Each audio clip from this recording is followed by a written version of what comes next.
गोरी वो ते मोला बंगला पान मा नजर लागे लागे लागे बैहरे काबर मोर सामान मा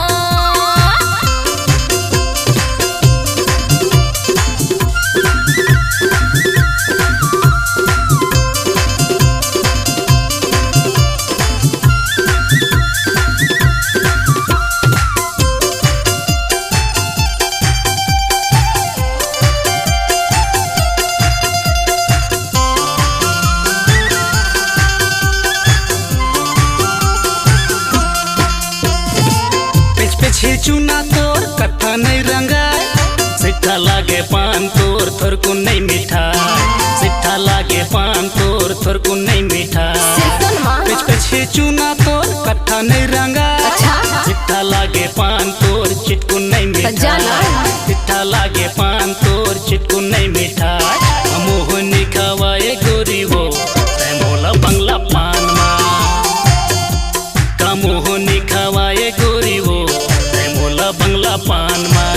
नजर लागे लागे लागे टूरा रे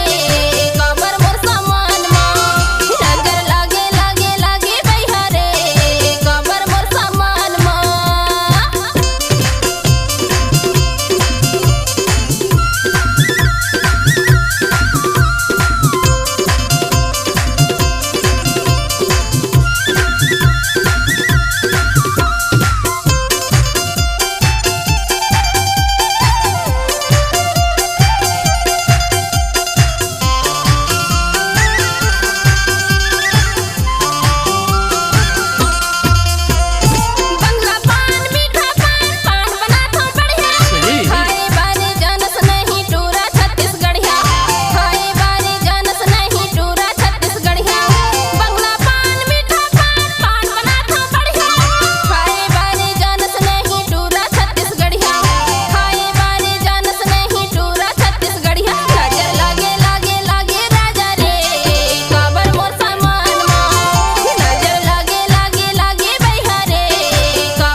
मोहनी खवाए गोरी वो ते मोला बंगला पान मा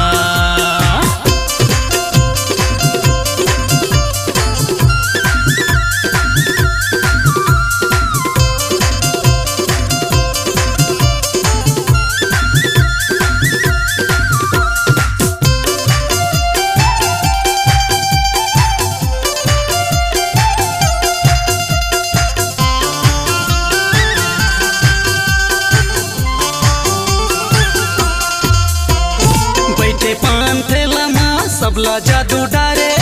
अपने माया मा राजा मोला फंसा डारे अपने माया मा बैहा मोला फंसा डारे बैठे पान थेला मा सबला जादू डारे अपने माया मा राजा मोला फंसा डारे अपने माया मा बैहा मोला फंसा डारे मोहनी खवाए गोरी वो ते मोला बंगला पान मा सही मा मोहनी खवाए गोरी वो ते मोला बंगला पान मा नजर लागे लागे लागे बैहरे काबर मोर सामान मा नजर लागे लागे लागे राजा रे काबर मोर सामान मा किंदर के आथो ये मोर जौरिया किंदर के आथो ये मोर जौरिया घेरी बेरी मैं तोर दुकान मा नजर लागे लागे लागे राजा रे काबर मोर सामान मा नजर लागे लागे लागे बैहरे काबर मोर सामान मा हो कटे मामा गाते बीड़ी पत्ती चूना हो कटे मामा गाते बीड़ी पत्ती चूना हवाला बारी तुर जबान हा का मोहनी खवाए गोरी वो ते मोला बंगला पान मा मोहनी खवाए गोरी वो ते मोला बंगला पान मा